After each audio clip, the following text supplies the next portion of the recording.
बहुत बहुत धन्यवाद प्रवीण भाई। मंच पर उपस्थित देश के सबसे लोकप्रिय और सबसे तेजी से सबसे बड़े विजन के साथ देश को दुनिया का सबसे नंबर 1 राष्ट्र बनाने पर काम कर रहे मुख्यमंत्री श्री अरविंद केजरीवाल जी और अरविंद केजरीवाल जी की जोश भरी टीम के रूप में मंच पर बैठे हमारे गुजरात के सभी साथी ईशुदान भाई, गोपाल भाई, प्रवीण भाई, उधर गुलाब भाई, इंद्रनील भाई और इस कार्यक्रम में पहले ही वक्ता के रूप में जिनके जोश से मुझे समझ में आ गया कि यहाँ जोश और होश कितना जबरदस्त है, युवराज भाई। और साथ साथ एक बहुत विशेष शख्सियत यहाँ पर आज हमारे बीच में मंच पे हैं। अगर दिल्ली के बच्चों को अच्छे से गुजराती आती होती तो मैं उनके वीडियो जरूर दिखाता। आप समझ गए मैं किसकी बात कर रहा हूं। दिल्ली के स्कूलों में, दिल्ली के कॉलेजों में जो बच्चे नौकरी की तलाश में हैं, अगर मेरे बच्चों को गुजराती आती हो तो मैं आपके वीडियो जरूर दिखाता। सम्राट भाई, सम्राट सामंत गढ़वी जी, आज बहुत अच्छा लग रहा है आप सब लोगों को यहां इस तरह देख के। अरविंद केजरीवाल जी के साथ युवा रोजगार संवाद में आप लोग आए हैं। महाराणा कृष्ण कुमार जी की धरती पर मुझे गोपाल भाई ने, ईशुदान भाई ने, युवराज जी ने अप्रैल के महीने में बुलाया था, अभी कुछ महीने पहले। और अप्रैल के महीने में इन्होंने यहां बुलाया कि देखो शिक्षा मंत्री के इलाके में सरकारी स्कूलों के क्या हाल हैं। अब मुझे तो आपको बताने की जरूरत नहीं है कि क्या हाल है, आप तो यहीं से हो, तो मैं उस पर ज्यादा टाइम नहीं लगाऊंगा। लेकिन आज सुबह मैं यहां चर्चा कर रहा था किसी के साथ कि मैं पिछली बार यहां आया तो सरकारी स्कूलों के इतने बुरे हाल देखे जैसे लगा कि किसी कबाड़ खाने को बहुत दिन से बंद करके रखा हो, उसमें मकड़ी के जाले और गंध मच जाए। ऐसे ऐसे स्कूल में मैंने रोजाना बच्चे पढ़ते देखे यहां पे। तो किसी ने मुझे कहा अभी थोड़ी देर पहले कि आप तो स्कूलों की बात कर रहे हैं, यहां तो कॉलेजेस भी ऐसे ही हैं। मुझे नहीं पता, मैंने नहीं देखा। उन्होंने कहा आप 10 मिनट निकाल के आयुर्वेद कॉलेज चले जाइए, आपको वो स्कूल से बुरा ना दिखे तो बताना क्या हाल कहा था। मुझे नहीं पता, आप लोग जानते हो, यहाँ के पत्रकार साथी जानते हैं। ये तस्वीर बदलनी है। आज अरविंद केजरीवाल जी हमारे बीच में हैं। दिल्ली में आम आदमी पार्टी की सरकार ने उनके विजन के साथ, उनके मार्गदर्शन में जो सबसे बड़ा काम किया है केजरीवाल जी ने दिल्ली में, वो लोग कहते हैं शिक्षा पे काम किया है, स्वास्थ्य पे काम किया है। पर मुझे लगता है घरों को छूने वाला, युवाओं से संबंधित सबसे बड़ा काम अरविंद केजरीवाल जी ने किया है, नौजवानों को रोजगार देने का। आज देश की सबसे बड़ी समस्या बेरोजगारी है। लोग पढ़ लिख के बैठे हैं, नौकरियां नहीं है। डिग्रियां हाथ में लेके बैठे हैं, नौकरियां नहीं है। और जहां नौकरियां हैं सरकार में, वहां नौकरियां लगाने को लोग तैयार नहीं है। अभी आपके सभी वक्ताओं को मैं सुन रहा था और आपका दर्द किस तरह से छलक के आ रहा था उसमें कि जब भी कोई वक्ता बोलता था पेपर लीक हो जाता है, पेपर फूट जाता है, आपकी तरफ से जो उसका गुस्सा निकल के आ रहा था उससे पता चल रहा है कि नौकरियां तो हैं गुजरात में, लेकिन देने वाले नहीं है। नौकरियों की कमी नहीं है। यह हाल दिल्ली में भी था। 2015 में जब सरकार में मुख्यमंत्री बने अरविंद केजरीवाल जी, तो हमने जाके देखा रिकॉर्ड में 2007-8 से वैकेंसियां पड़ी हुई थी। वहां पे जो DSSB बोलते हैं उसको, दिल्ली में नौकरी लेने वाला, परीक्षा लेने वाला जो बोर्ड है, DSSB के पास में पड़ी हुई हैं वैकेंसियां, लाखों वैकेंसियां पड़ी हुई हैं, कोई सुनने वाला नहीं है। मैंने एक मीटिंग ली थी सरकार बनने के बाद। मैंने उनसे पूछा भाई क्या स्पीड है, कितनी नौकरी कितने दिन में दोगे? तो उन्होंने मुझे कुछ डेटा दिया, जैसा सरकारी दफ्तरों में आमतौर पर प्रेजेंटेशन करते हैं।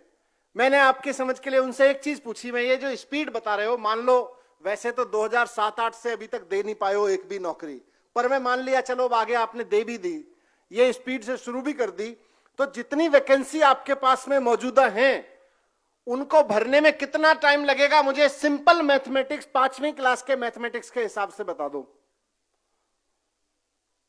जब मैं मंत्री था तो थोड़ी चल जाती है वहां दादागिरी, वैसे तो बोलते नहीं है, पर बोले जी 35 साल लगेंगे।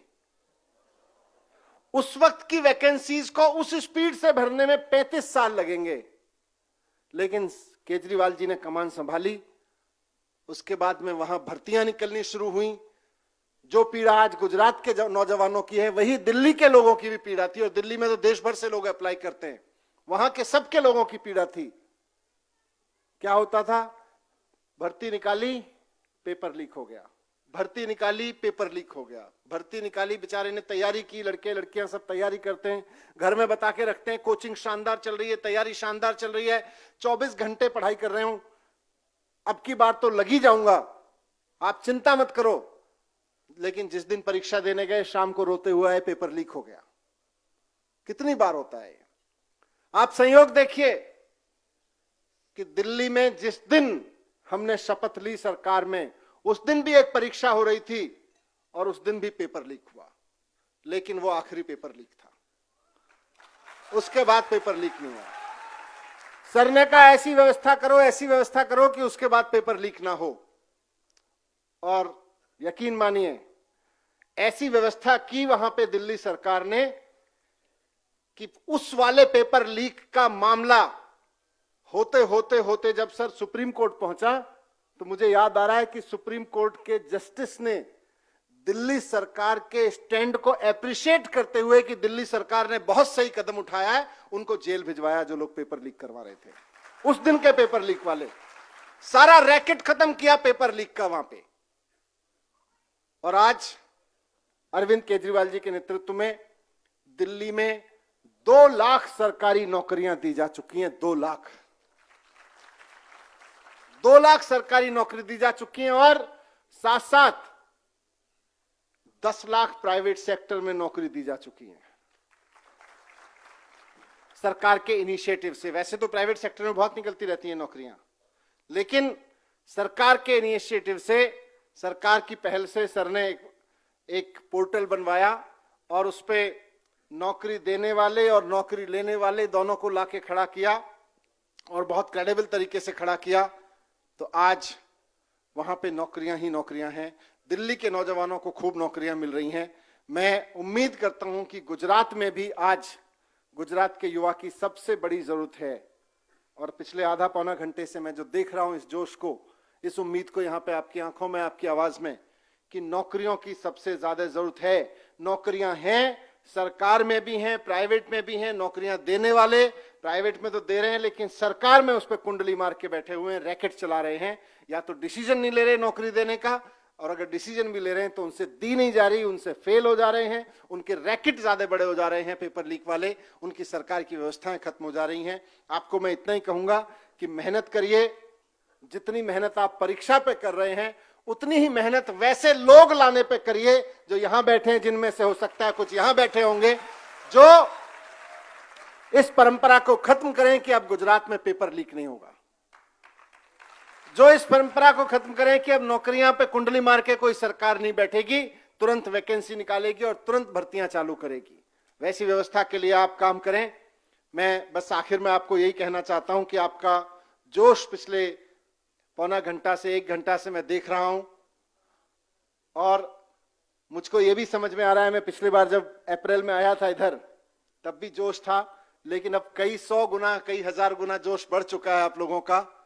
मुझको यह भी समझ में आ रहा है कि आपका जो जोश बढ़ रहा है ना, ये आपका ये जो बढ़ता हुआ जोश है, तेजी से बढ़ता हुआ जोश है, यही दिल्ली में मेरे ऊपर धीरे धीरे सीबीआई का शिकंजा कसवा रहा है। ये जो आपके अंदर का गुस्सा है, जो यहां आप इस बार वोट पे निकालने वाले हो, ये जो जोश भर के आप बैठे हो यहां पे, इसी जोश की वजह से दिल्ली में केंद्र में बैठी हुई सरकार को लग रहा है इस जोश को रोकने के लिए थोड़ा सा शिकंजा और टाइट करो, और टाइट करो, और टाइट करो। लेकिन मैं दिल्ली से आपके बीच सिर्फ ये कहने आया हूं, मेरी गर्दन की चिंता मत करना, मेरी गर्दन ईमानदारी की गर्दन है। ये सीबीआई के किसी शिकंजे में नहीं फंसने वाली है। ये मेरी जिम्मेदारी है। इस जोश को बनाए रखो, ये आपकी जिम्मेदारी है। बहुत बहुत धन्यवाद, बहुत बहुत नमस्कार। भारत माता की इंकलाब, वंदे। बहुत बहुत धन्यवाद।